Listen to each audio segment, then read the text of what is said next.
Hi everyone, welcome back to our channel. This is Om, and today we have started a very new thing on our channel. So we have started a talk session. The motive of starting this talk session is that we want to motivate peoples, and there are many budding engineers who are confused in their life that what they have to do next in their life. So we thought of doing this. In this, we will invite different guests who are doing excellent in the field of civil engineering, and once they are here, they will tell you how is their journey.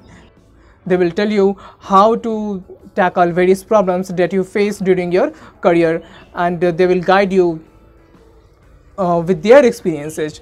So today we have engineer Pritam Shukla with us. He has completed his BTech from KIIT University. Then he moved to Jamshedpur to pursue his MTech. So he has completed his MTech in water resource from NIT Jamshedpur, and currently he is pursuing his PhD from IIT Patna in water quality. So let's start.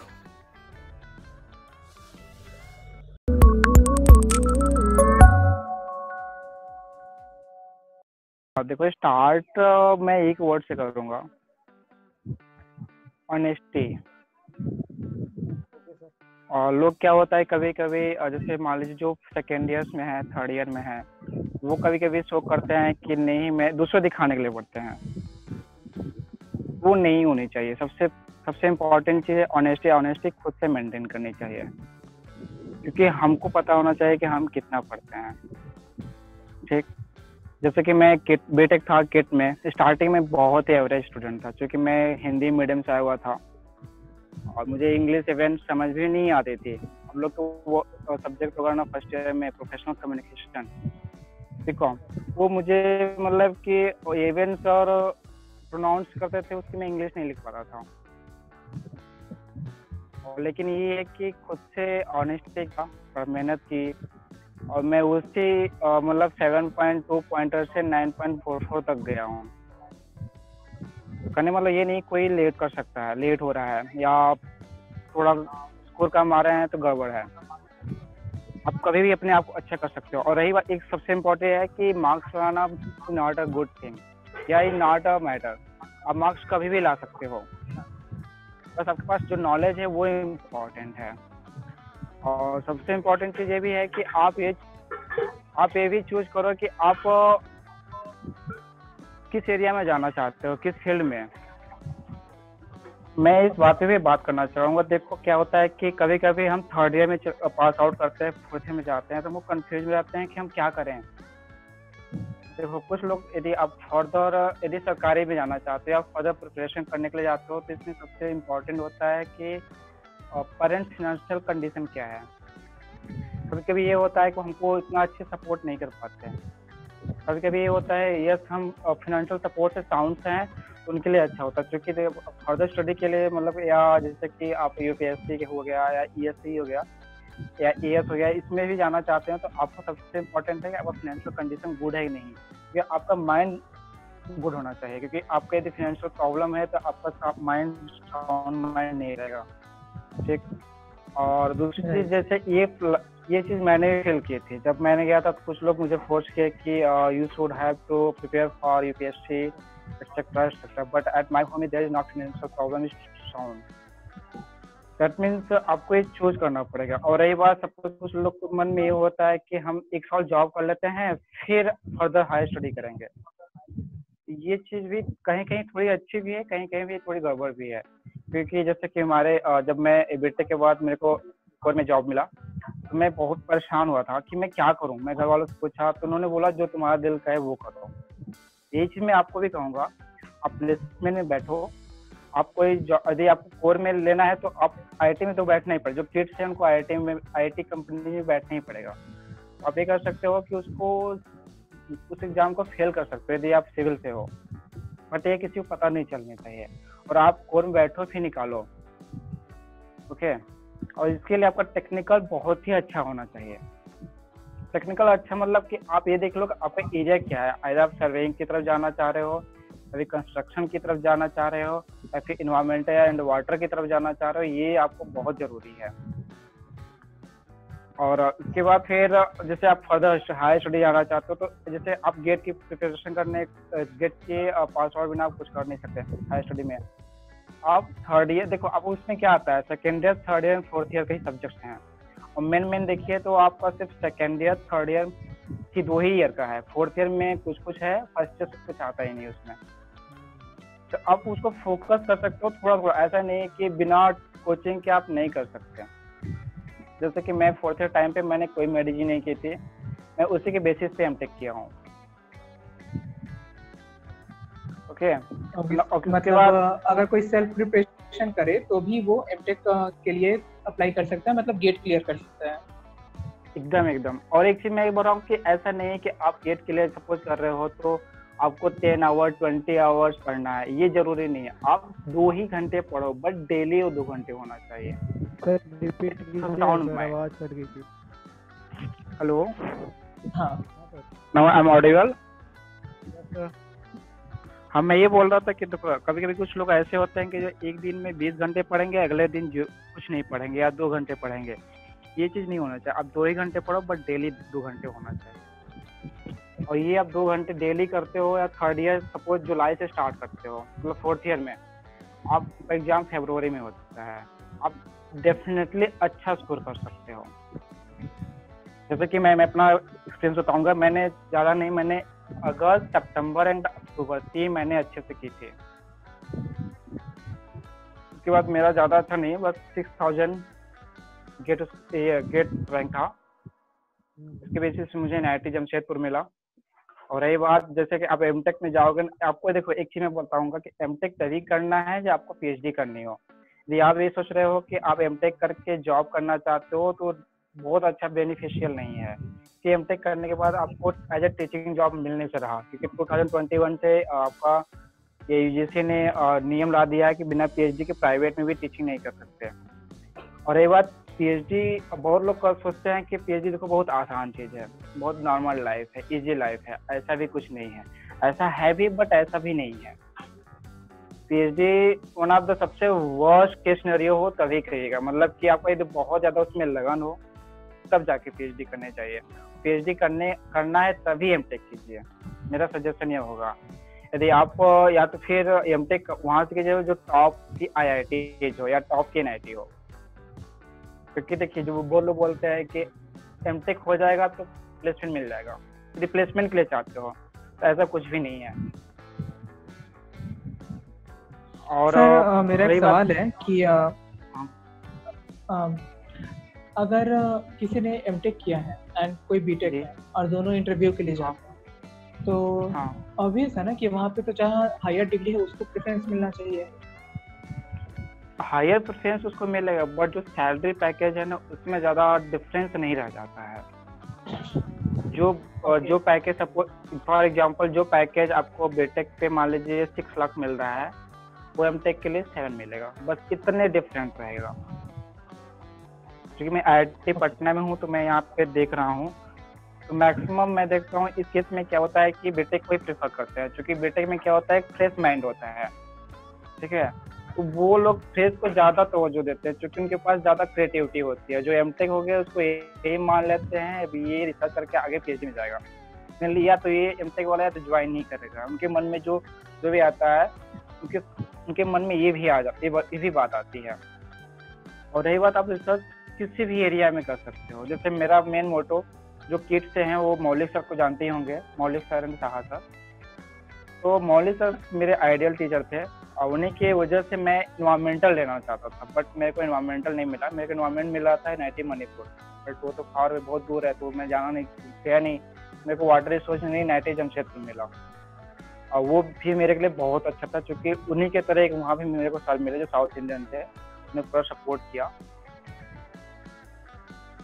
और उसके बाद फिर further हाँ sir, तो आपका मतलब water resource से MTech हुआ है? हाँ एमटेक है, हाँ जी एमटेक मेरा वाटर रिसोर्स से है। मेरा PhD जो है वाटर एनवायरनमेंट दोनों है, क्योंकि पहले मैं IIT इंदौर दिया, वहाँ पे जो वहाँ के थे JRF उनको लिए, तो वहाँ पे मेरा हुआ नहीं। सेकेंड में पटना था, चूँकि सेम डे 15 को पटना एंड दिल्ली दोनों था, दोनों पे एक चूज कर सकता था। मेरे पास में पटना था, पटना गया। वहाँ पे एक बात थी कि यदि पटना से पीएचडी करना चाहते हैं सिविल में तो आपको रिटर्न में टॉप करना पड़ेगा। फिर टॉप नहीं किए आपका नहीं होगा। यदि कोई आईआईटीएन भी आ गया और आप पहले नंबर भले से आप एनआईटी को हो और टॉप किए हो, आपका होने का चांस ज़्यादा होगा। और रही बात आपका इंटरव्यू मिलने, आपका जो एमटेक का प्रोजेक्ट है ना वो सही होना चाहिए। वही मेरे साथ हुआ, मैं टॉप किया अच्छे से। फिर मेरा इंटरव्यू सही से गया। फिर वहाँ पे मैम थी जो कि उनका एमटेक आईआईटी कानपुर से, पीएचडी मैगिल यूनिवर्सिटी कनाडा से है। उन्होंने मेरे से यही पूछा कि आपका एमटेक वाटर रिसोर्स में है, बट क्या आप वाटर क्वालिटी पे काम करना चाहोगे? मैंने बोला कि मैम एक्चुअली मेरा एमटेक में भी तो काम तो वाटर क्वालिटी पे ही था। वाटर क्वालिटी लाइक है जो कि पहले बताइए, आप लोग बताइए, water quality and water quantity में डिफरेंस समझते हो? हाँ सर, क्वालिटी मतलब कितना एरिया के ऊपर, मतलब कितना cubic metre area, water area के ऊपर आप काम कर रहे हैं। और वाटर क्वालिटी मतलब वो कौन सा इंडस्ट्री से निकल रहा है, ऐसा उसके साथ कौन सा हैवी मटेरियल मिक्स रहेगा, या वो उसको हम थोड़ा सा मतलब ये करने के बाद उसको फिर से यूज कर सकते हैं। क्वांटिटी और क्वालिटी तो यही होगा सर। हाँ सही है, बट ये मतलब सेम चीज वही है। वाटर क्वालिटी मतलब वाटर में जो एलिमेंट्स हैं या जो इंग्रेडिएंट्स हैं या फिर जो पॉल्यूटेंट्स हैं उसके बारे में स्टडी करना वाटर क्वालिटी में आ गया। और कितना अमाउंट ऑफ वाटर, जैसे फ्लड राउटिंग करते हैं या फिर हाइड्रोग्राफ जो भी बनाते हैं, ये सब जो ये वाटर क्वांटिटी के अंदर में आता है। या मॉडलिंग हो गया, जैसे कि रन ऑफ निकालते हैं ना कभी भी हम, सरफेस रन ऑफ वगैरह, ये सब वाटर क्वांटिटी में आता है। वो मेरा काम तो वाटर क्वांटिटी में मैंने पहले रिपीट कर दीजिएगा। और water quality and water quantity. Water quantity पहले बताता हूँ। क्वांटिटी मीन्स क्या होता है, जो आप उसके अमाउंट पे काम करते हैं, वर्क करते हैं। जैसे कि आपका कितना अमाउंट रेनफॉल हुआ, फिर कितना रेनफॉल हार्वेस्टिंग हुई, ये सब जो प्रिपरेशन मतलब कि वर्क है, इसको क्वांटिटी में आता है।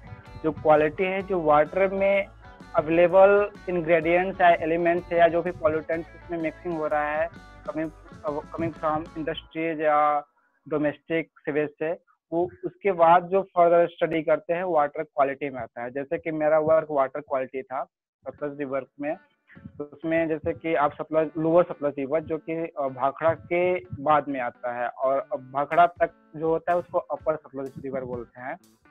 उसका जो जितने भी उसमें जितने भी सिटीज थे वहाँ से पोल्यूटेंट्स आता है सीवेज के थ्रू। बट क्या होता है, कभी कभी वो विदाउट ट्रीटमेंट फॉल होता है। उसमें समटाइम्स हम आप चेक करेंगे, जैसे सर्च करेंगे, उस पर आपका समवेयर ऑक्सीजन जो लेवल है बिलो जीरो जाता है, मतलब जीरो लेवल चला जाता है। क्योंकि आप लोग भी जानते हो for aquatic life at least 4 milligram पर लीटर अवेलेबल होना चाहिए। ठीक है, तो मेरा इसी पे काम था। और जैसे कि आप एक और चीज, जैसे कि आप एमटेक कर रहे हो, आप ये भी मोटो रखो कि आपको एमटेक खत्म करने से पहले आपका एक पेपर एटलीस्ट कॉन्फ्रेंस में ही क्यों ना हो पब्लिश हो। क्योंकि आपका यदि कॉन्फ्रेंस पेपर भी होता है वो भी आपको आईआईटी में, या यदि आप एनआईटी में हो या फिर आईआईटी में हो, आप अब एक चीज मैं ट्राई बोलना चाहूंगा, यदि आप एनआईटी में हो तो पीएचडी हमेशा आईआईटी या फर्दर बाहर से करने की कोशिश करना। यदि आप आईआईटी से एमटेक करते हो, कभी भी आईआईटी से पीएचडी मत करना, हमेशा एक लेवल अप जाना। ओके, क्योंकि देखो क्या होता है कि सपोज मान लो आप एनआईटी से आप करते हो एमटेक, आप एनआईटी से पीएचडी भी करना चाहते हो, तो आपको क्या होगा कि मान लीजिए आपने पीएचडी कर लिया, सब कोई चाहता है हमको गवर्नमेंट जॉब मिले, ठीक है, तो आपको फिर आप किसी भी एनआईटी में पढ़ा नहीं पाओगे, टीचिंग नहीं कर पाओगे, क्योंकि उससे पहले यदि कोई आईआईटी वाला पीएचडी आ गया तो फिर आपको प्रेफरेंस नहीं मिलेगा। ठीक है, तो इसमें यही मतलब कि जो मेरा सोच है और जो सर लोग भी बताते हैं, यदि आप हमेशा एक डिग्री अप रखो, वही से सेम जगह से एमटेक नहीं, एमटेक पीएचडी सेम जगह से नहीं है। पीएचडी करो, पीडीएफ भी करने जाते हो, फर्दर हायर जाओ। एनी डाउट ओम? नहीं सर, मुझे तो नहीं है। बाकी किसी का कोई डाउट है तो पूछ सकते हैं। Regarding this.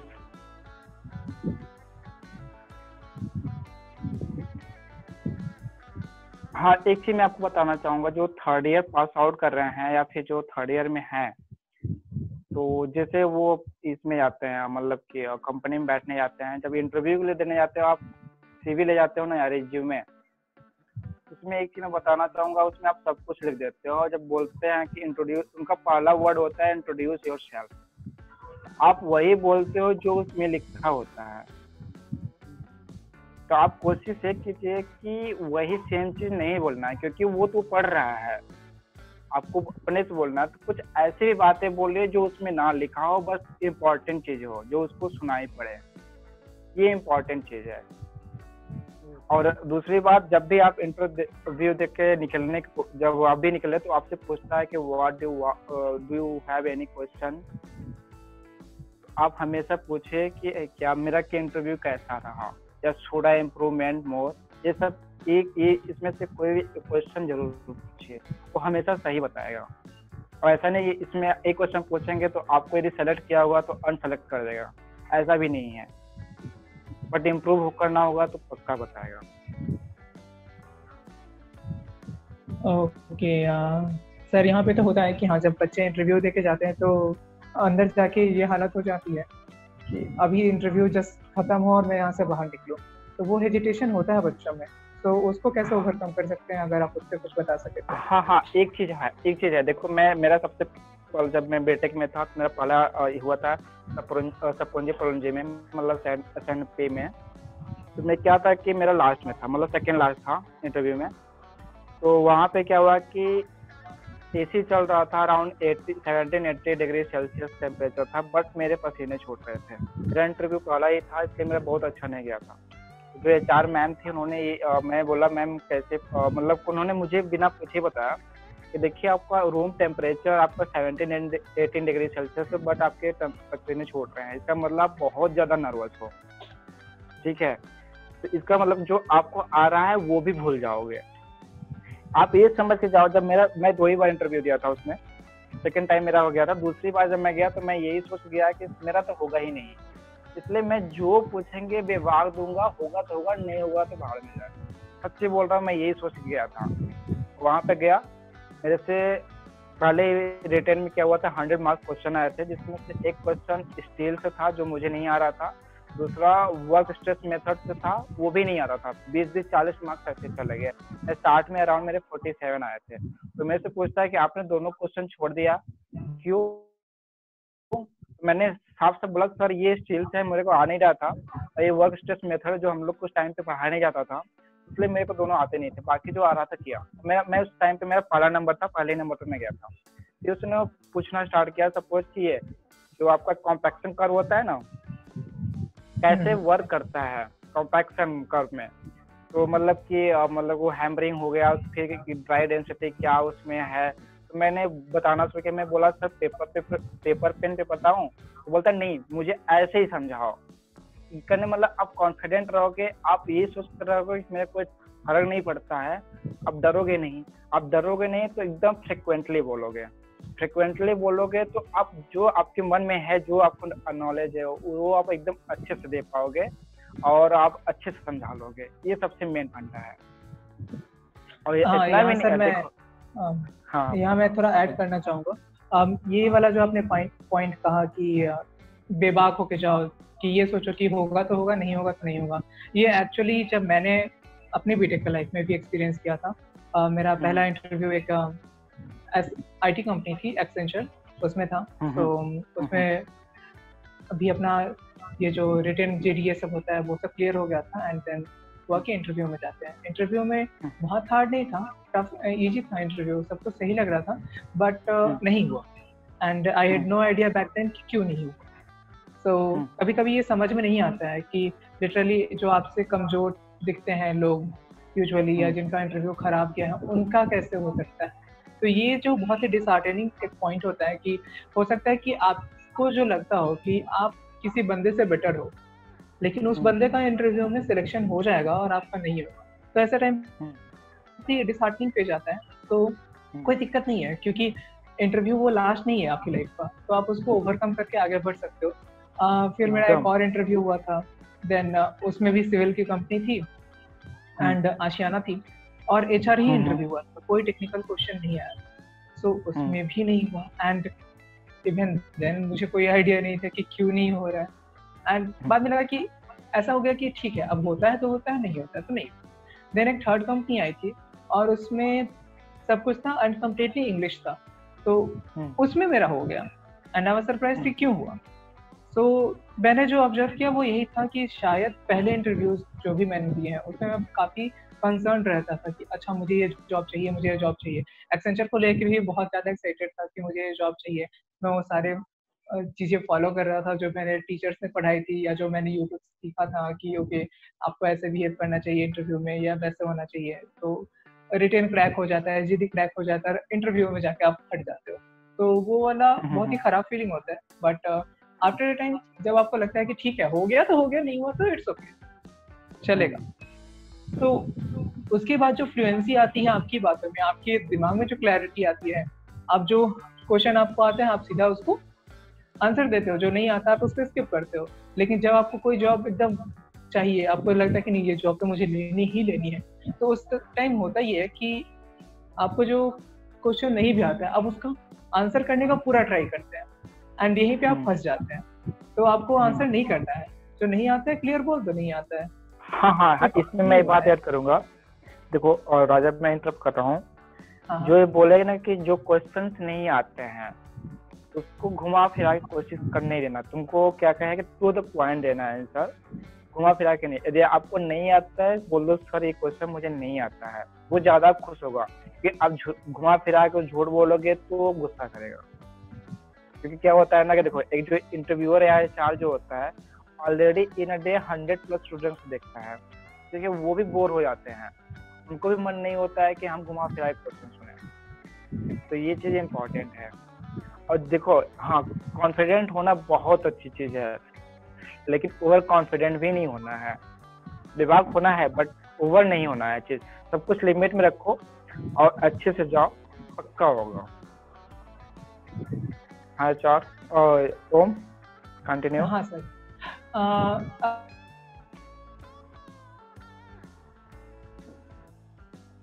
हेलो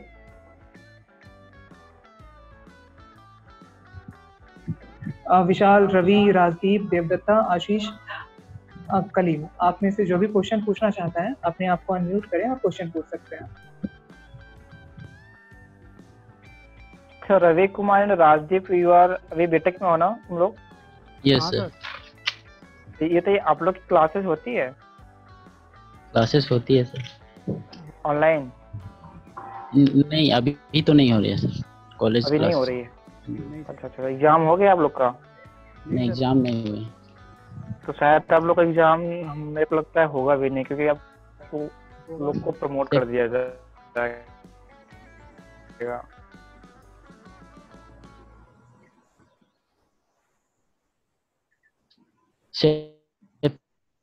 सितंबर में पीएचडी में भी पोस्ट वर्क होते हैं। Yes sir. उससे क्रेडिट होता है, हम लोग को 16 क्रेडिट क्लियर करने होते हैं। हम लोग को ऑनलाइन क्लासेस चलता है, बट हम लोग में शायद ये रूल आने वाला है नोटिस। जो बीटेक 4th ईयर में है उनका एग्जाम होगा, बाकी लोग को मिड सेम के बेसिस पे प्रमोट कर दिया जाएगा। देख लीजिए, मतलब कि मे भी हो सकता है आप लोग में ना हो ऐसा। हो सकता है। अभी राजदीप, रविंद्र, ये साइट इंजीनियर के बारे में थोड़ा बताइएगा, उसका जॉब के बारे में थोड़ा कुछ बताइएगा। हाँ जॉब के बारे में ये है कि देखिए, आप यदि जॉब करना चाहते हैं, आप बीटेक कर रहे हो ना, तो आप सिविल से हो तो जाहिर सी बात है आप कोर में बैठना चाहोगे। और ये बात आपको मजबूरी में आईआईटी कंपनी में बैठना ही पड़ेगा, क्योंकि यदि आप बोलते हो नहीं मैं आईआईटी कंपनी में नहीं बैठूंगा, डायरेक्ट कोर में बैठूंगा, तो आपको कहीं नहीं बैठने दिया जाएगा। तो और रही बात दूसरी चीज, आईटी में बैठने के लिए कुछ ये जो कुछ होते हैं कोर्स, वो तो रखना पड़ेगा नॉलेज ना। हाँ आईआईटी में देखिए, मेन चीज मुझे ये नहीं समझ में आता लोगों को कि जब हम सिविल पढ़ते हैं तो मेरा आईटी कंपनी में क्या जॉब है, क्या करूंगा वहां वही सर। जाके, ठीक है। बट फिर भी क्या है कि जैसे कि हमारे टाइम एसेंशियल में गए थे यस दैट टाइम, जबकि मुझे नहीं पता लोग क्या किए होंगे, क्या कर रहे होंगे, आई डोंट नो। और मैनी ऑफ देम अभी भी उसी में है। ये है कि आपको देखिए जो बेसिक जो C++, सी, जावा ये है, थोड़ा थोड़ा आइडिया होना चाहिए, क्योंकि एक नहीं तो क्या होता है कि एक साल तो आपसे ट्रेनिंग करवाएंगे, हाँ फिर आपको निकाल देंगे, कुछ तो नॉलेज रखना पड़ेगा उसके बारे में। यस जैसे मैं वो था जो कि C या C++ का हेडरेस्ट था, मतलब मेरे को नहीं आता था, या कभी होता है ना कि नया चीज सीखने की इच्छा होती है, होता है ना, लेकिन मेरे को C++ में हुआ ही नहीं कभी।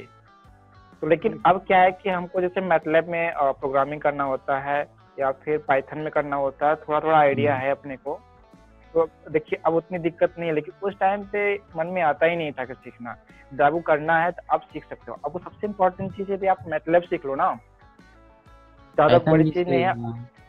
हाँ पाइथन भी जो अभी इजी थोड़ा कोडिंग उसमें आता है, हम भी स्टार्ट किए थे। हाँ, पाइथन भी सही है। और रही बात आप जॉब करना चाहते हो, कोडिंग ही करना रहता है सर? हाँ मैटलैब में कोडिंग, मैटलैब में क्या है कि आप कई चीज है उसमें, कोडिंग भी है, क्योंकि जैसे कि आप C++ में जाते हो तो एक चीज बोलना है, हेलो बोलना है, तो ढेर सारा डिफाइन करना होता है ना, कि ये हैशटैग समथिंग समथिंग है, ये करो। लेकिन इसमें क्या होता है कि कुछ नहीं, बस 2 लाइनें बोल सकते हो। एग्जाम्पल तौर पे मैंने एक सिलेंड्रिकल बनाया था, जिसमें जैसे कि एक बॉल है, आप वाटर के जहाँ से वाटर पास करे वहां डाल दे हो तो एक वेव बनता है ना, पाइप में पानी बह रहा है और स्पेस है, उसमें वॉल डालो, जो डिस्टर्बेंस होता है, प्रोफाइल बनती है, उसको बनाना था। उसको C++ में लगभग कम से कम 10 दिन लगे थे अराउंड, मतलब मैं सिविल से CS वाले बंदे से हेल्प लिया था, और उसको बनाने में जो प्रोग्रामिंग था लगभग 10-12 पेज का था। बट वही सेम चीज मैटलैब से आधे पेज में हो जाता है, इतना डिफरेंस होता है। और मैटलैब से आप कुछ भी कर सकते हो, कुछ भी मतलब कुछ भी। जैसे आपका ये जैसे टेक्ला वगैरह हो गया, स्ट्रक्चर हो गया, ये सब है। इसी तरीके से एक और सॉफ्टवेयर है एनसिस, वो ज्यादा मैकेनिकल में यूज होता है, बट सिविल में भी थोड़ी थोड़ी यूज है। जैसे आप स्ट्रक्चर में जाते हो तो एनसिस का भी कुछ कुछ यूज है। जैसे आई स्टील सेक्शन है ना, आई सेक्शन स्टील वार का, वो सब यूज होता है। एक्चुअली मुझे वो जल्दी अच्छे से नहीं आता है यार, नहीं ही आता है। अब रही बात, अब जब जॉब करना ही है तो आपको कुछ न कुछ एक्स्ट्रा करिकुलम एक्टिविटी होना चाहिए, लाइक सॉफ्टवेयर अच्छे से कुछ पता होना चाहिए, अच्छे से मतलब अच्छे से होना चाहिए। ये नहीं कि बहुत लोग ये भी होता है कि हमको थोड़ा आता है, थोड़े में काम नहीं चलता है, मतलब उसको अच्छे से कमांड होना चाहिए।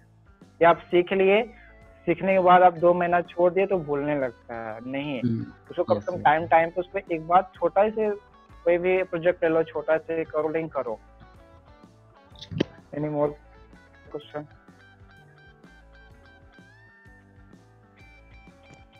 अच्छा सर, बेसिकली क्वेश्चन क्या चीज से लिया जाता है sir? Can you repeat once again? Civil के लिए। हेलो जी, हाँ सर, बोलिए। सिविल के लिए अगर कोई कोर कंपनी रहती है तो उसमें सर क्या बेसिकली क्या टेक्निकल क्वेश्चन क्या चीज से लिया जाता है? देखो वो डिपेंड करता है कंपनी क्या है। जैसे कि मेरे टाइम पे जब मैं सप्रोजी पोलंजी में गया था तो बेसिकली वो कंक्रीट से पूछते थे, और जब मैं उसमें मेरा तो हुआ नहीं था अच्छे से, मेरा बेसिकली ज्यादा 7 से 8 मिनट ही चला था। तो मेरा आईडीडी सीमेंटेशन में हुआ था, तो उसमें स्टार्ट किया उन्होंने सॉयल से, सॉयल के बाद उन्होंने धीरे धीरे कंक्रीट पे आए, कंक्रीट के बाद थोड़ा सा स्टील पे गए, फिर उसके बाद खत्म कर दिए। मेनली हमको जो लगता है मेन चीज आपको देखिए सॉयल हो गया, क्योंकि एवरीथिंग डिपेंड्स ऑन सॉयल। क्योंकि आप घर स्ट्रक्चर कुछ भी बनाते हो सॉयल पे, और सॉयल का सबग्रेड के बारे में ही पूछते हैं, और सॉयल पूछ लिए तो उसमें आपका सब कुछ आ गया, जैसे कि कॉम्पैक्शन आ गया, कंसोलिडेशन हो गया उधर, फिर सॉयल पे आ गए आपका जो फुटिंग फाउंडेशन हो गया, फिर स्टील स्ट्रक्चर भी उसमें आ गया, डैम के बारे में पूछ लेते हैं कभी कभी। और डिपेंड मतलब कंपनी का प्रोफाइल देख लीजिए, वो क्या क्या बनाता है, क्या क्या उसका वर्क है, उसके बेसिस पे टेक्निकल क्वेश्चन पूछेंगे। और रही बात आप सिविल से हो, कोशिश करो कि वाटर वाला छोड़ दो, बाकी सब कुछ पढ़ लो थोड़ा थोड़ा। और एक लेकिन एक सब्जेक्ट वो कभी भी पूछते हैं आपका फेवरेट एरिया क्या है, ये पूछते हैं कभी कभी। आप बोल दीजिए जो आपका फेवरेट हो वही बोलो, और उसको बोल लो, उसका मतलब उसके बारे में कमांड होना चाहिए आपका। मतलब जैसे कि हमें फिर क्वेश्चन होगा वो हमें पता होना चाहिए। हाँ हाँ हाँ। क्या रवि, बोल दिए आप? हाँ सर। तुम थोड़ा आराम से बोलो, और तुम्हारा नेटवर्क में इशू है तो आराम से क्वेश्चन पूछो, ठीक है? ओके कोई सर। बात नहीं। Repeat your question. हाँ सर नहीं, मैं वही बोल रहा था कि जैसे अगर मतलब जो भी टॉपिक हो तो उससे रिलेटेड पूरा कॉन्फिडेंट हो, उसके बाद ही मतलब बोले कि हाँ मुझे इस चीज में इंटरेस्ट है। हाँ हाँ हाँ। क्योंकि देखिए जब आप कभी आपसे मान लीजिए पूछ लिया अगर आपका स्पेसिफिक एरिया क्या है, तो कुछ आपने ले लिया स्ट्रक्चर, बट आपको स्ट्रक्चर आता ही नहीं है, आपको तो नहीं खत्म कर देगा ना, टर्मिनेट कर देगा। इसका मतलब वही सब्जेक्ट लो जो आपको अच्छे से आता हो। जैसे कि इसका एग्जांपल मैं बता सकता हूँ, जब मैं थर्ड ईयर में था तो UES मतलब यूनिवर्सिटी इंक्रीज स्कीम के तहत इंडियन आर्मी आई थी। उसमें जब मेरा इंटरव्यू चल रहा था तो मैं अच्छे से पढ़ा नहीं था, लेकिन उस टाइम में मैं water and waste water engineering अच्छे से पढ़ा था। तो उसने पूछा कि आपका फेवरेट सब्जेक्ट क्या है, मैंने यही बोल दिया, मैं बोला WWW। तो बोलता है मतलब, बोला water and waste water engineering. तो बोलता है अच्छा। वही बोला कि कैसे, तो मैंने उसको तो आता नहीं था, देखो उसको मतलब वाटर वेस्ट वाटर नहीं आता था, जो भी आया था मतलब इंडियन आर्मी का। मैंने उसको अच्छे से समझाया, वो समझ भी गया। तो ये बोला कि जैसे दिल्ली में इतना पोल्यूशन है, मुना में कैसे उसको सॉल्व करोगे। ये क्वेश्चन प्रैक्टिकल क्वेश्चन है ना, उसको पूछा फिर मैंने उसको बताया। हाँ, इसी तरीके से जो भी पूछो उसमें पूरा प्रैक्टिकल नॉलेज होना चाहिए। Any more doubt? Okay sir. मतलब are you satisfied with this or not? Yes sir, yes. हाँ नेक्स्ट। प्रणव पूछना है कुछ? Pranav are you there? Hello हाँ सर, मैं नेटवर्क प्रॉब्लम है अभी। okay, first of all I think you should introduce yourself because you have not introduced in the beginning. Sir, my name is Pranav. I'm from KIIT and I'm in third year. You are third year and you are from? I'm from Patna, Bihar. Patna. Okay, I'm also right now I'm also living there. Sir, I am living in the nearby city, about 60 kilometers. But I am living in Bihta. Have you heard? Yes sir, Bihta. Okay, because IIT Patna is in Bihta ना? Yes sir. Okay. Yes sir. Do you have any question? अच्छा हाँ, एक चीज important बता दे रहा हूँ, जो third year में है, फोर्थ ईयर में जाने वाले हैं, उनको प्रोजेक्ट करना होता है, ठीक है? Yes sir. देखो मैं सोले बोल रहा हूँ कि किट में क्या होता है कि लगभग सारे लोग, यदि 100 बच्चे हैं, 100 में अराउंड 90 लोग क्या होता है कि कहीं से थेसिस उठाते हैं, छाप लेते हैं, वही काम दोबारा कर देते हैं, सबमिट कर दिए और हो भी जाता है, ठीक है ना? Yes. क्योंकि मेरे को देखो मौलिक सर मिल गया था, इसलिए मेरा फ्रेश वर्क था। मैं थर्ड ईयर के लास्ट से मैंने स्टार्ट किया था उसको, मेरा लगभग 1.5 साल लगा था। और रही बात थर्ड लोगों ने अच्छा टॉपिक था ये, और ये मतलब कि waste water treatment for kids university boys hostel, जो आपको केपीएट के बाहर उधर पॉइंट है ना, देखे हैं आप? केपीएट कभी गए? Yes sir, केपीएट के बाहर है। हाँ, उधर पॉइंट है ना, उसके लिए हम लोग को असेसमेंट प्लान बनाना था। और मेरा ये पेपर मतलब कि कॉन्फ्रेंस में IIT गुवाहाटी में पब्लिश हुआ था, और क्रेडिट गोज टू मौलिक सर, क्योंकि वही हम लोग को बोले थे। हाँ, तो मैं ये बोल रहा था, वो जो कर रहे हो आप थोड़ा सा अच्छे से करोगे, आपको बहुत अच्छा बेनिफिट मिलता है। क्योंकि मैंने IIT में देखा और NIT में भी देखा, वहाँ पे कोई चीज रिपीट नहीं करवाते। सोच रहे हैं अभी तक जी। हाँ, किस पे? हेलो।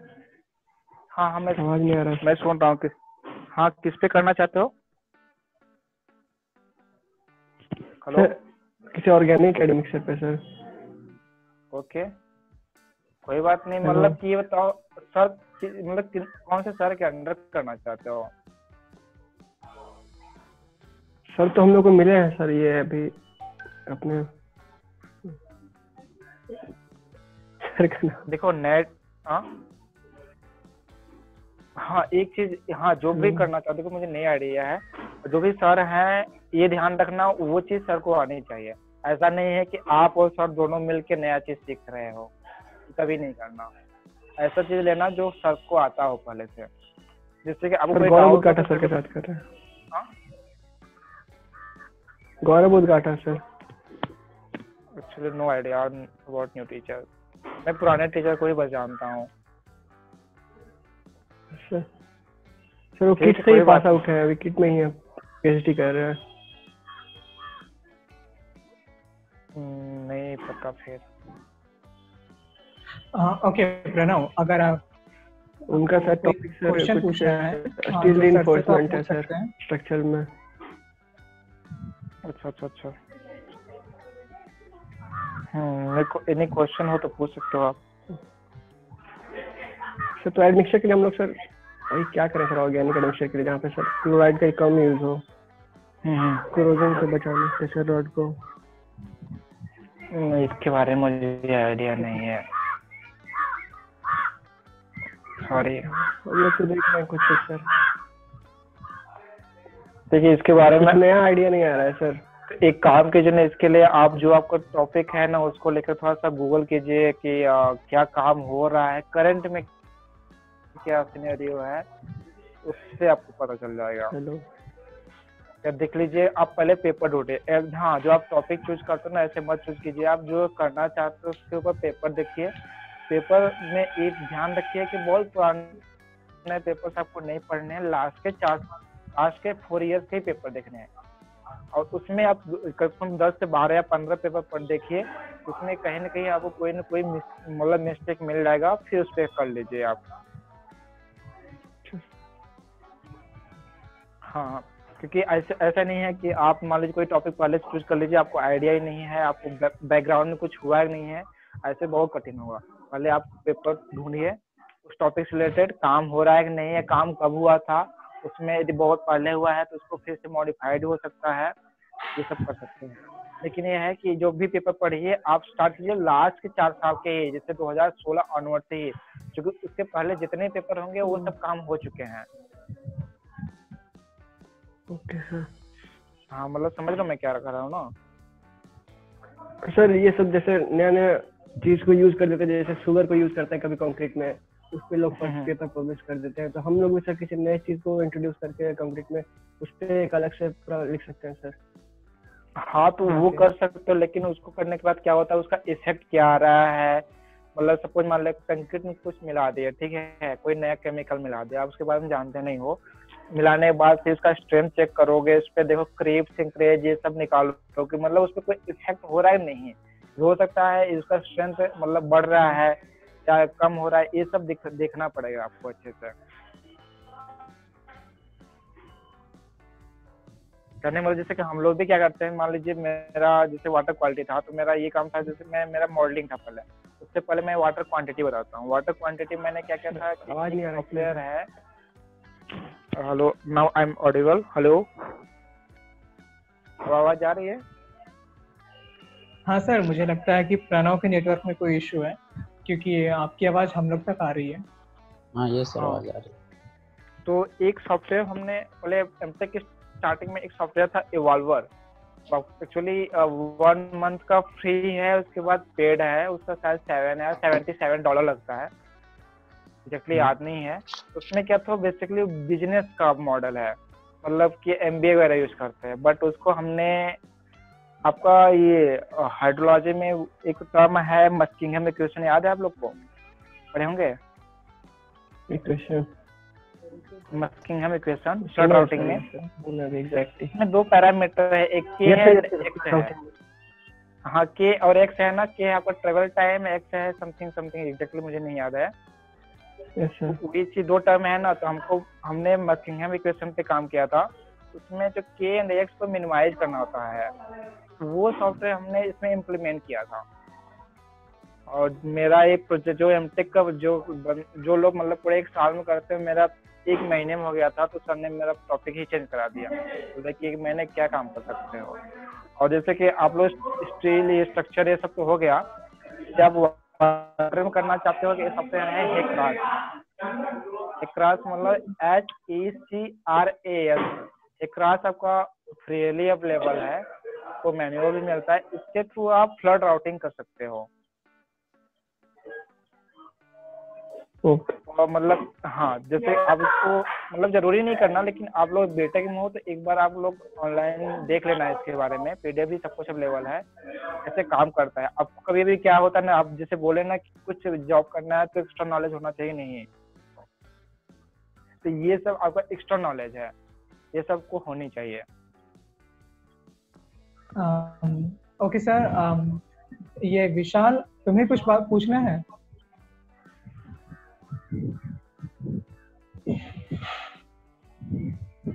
विशाल? Yes sir.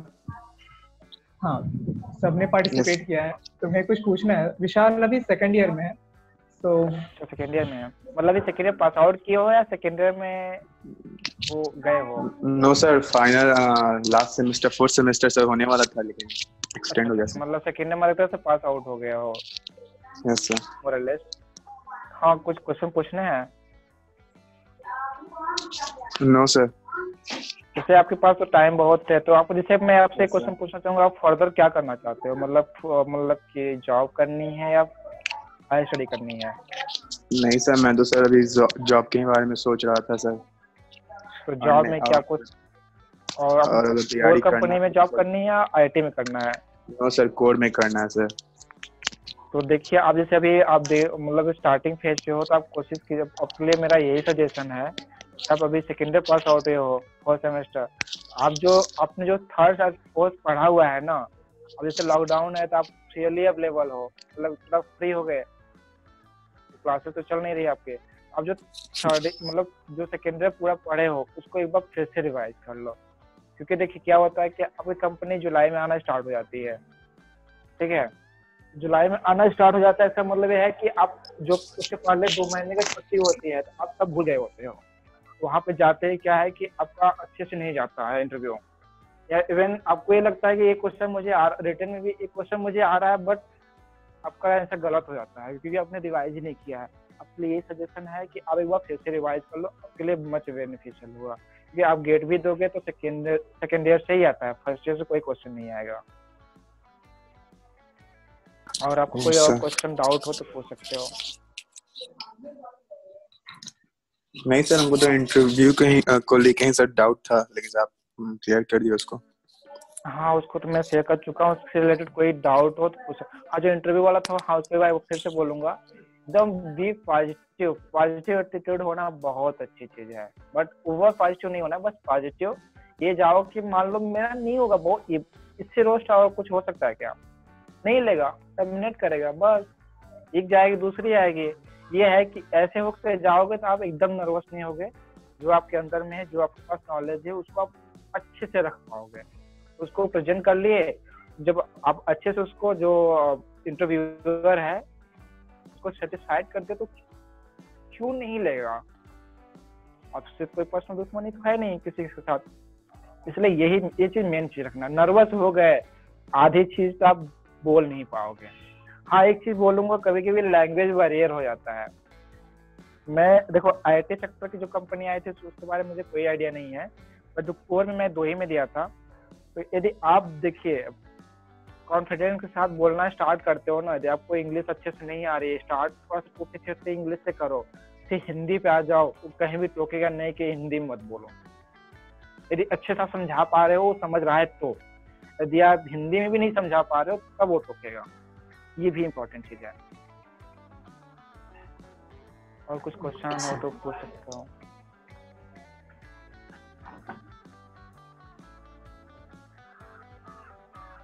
और किसी को कुछ पूछना है?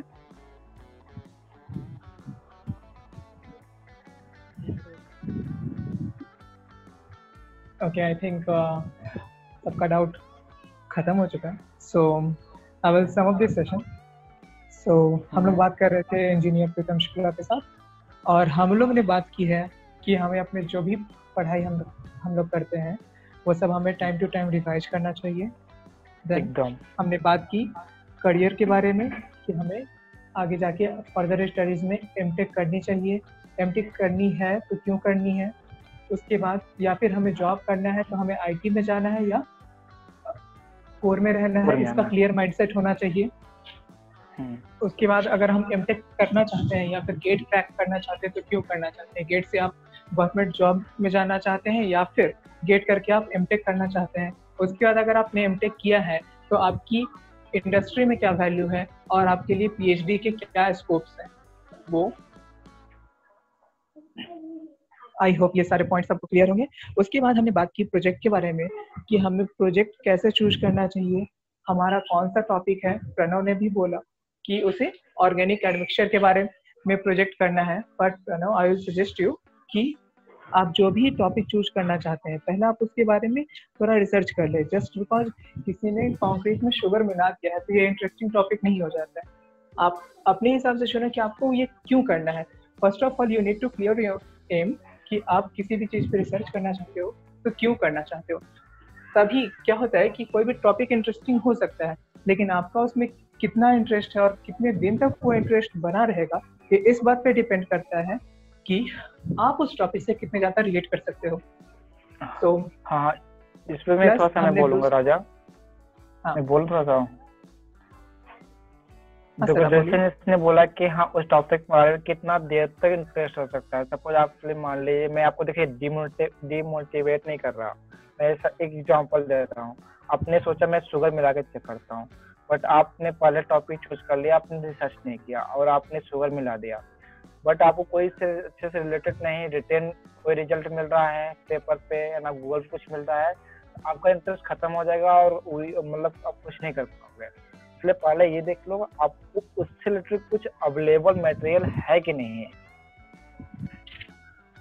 राजा कंटिन्यू। तो एक्चुअली हम लोग जो भी करते हैं, जैसे कि रिसर्च कोई भी आप पेपर लिखना चाहते हो तो उसमें क्या होता है, पेपर्स अलग अलग टाइप्स के होते हैं। एक तो होता है रिव्यू पेपर, जिसमें कि आप पहले बाकी लोग जो पेपर लिख चुके हैं उनके पेपर को पढ़ते हैं और उसके हिसाब से आप एक रिजल्ट निकालते हैं। दूसरा होता है कि रियल पेपर, जिसमें आपने खुद काम किया हुआ है। तो अभी आप लोग जो थर्ड ईयर में कर सकते हैं तो मोस्टली आप लोग रियल पेपर पे नहीं, किसी रिव्यू पेपर पे ही काम कर सकते हैं, क्योंकि आप कोई भी रैंडम टॉपिक उठा लेंगे तो आपके पास लैब की अवेलेबिलिटी नहीं होगी, या फिर अगर आपके पास अवेलेबल है तो well and good, but usually third year में आप रिव्यू पेपर ही कर पाओगे। हाँ, एक बहुत ही इंपॉर्टेंट टॉपिक जो हमने आज टच किया है वो है इंटरव्यू। इंटरव्यू को कैसे फेस करना है, उसके बाद वहाँ जाके किस तरह से हमें खुद को बोल्ड रखना है, लैंग्वेज बैरियर को कैसे टैकल करना है कि आप इंग्लिश में शुरू कर सकते हैं, बाद में आप अपनी कोर कंपनीज में हिंदी में कंफर्टेबली बात कर सकते हैं।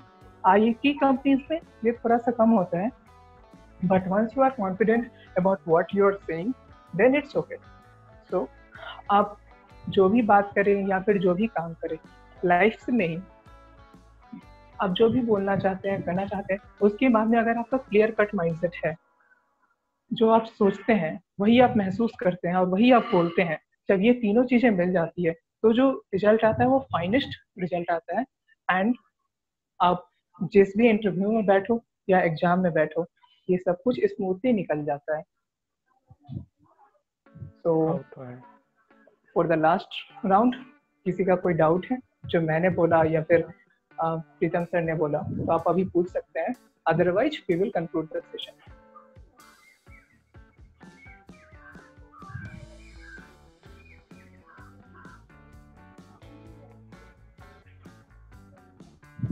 इफ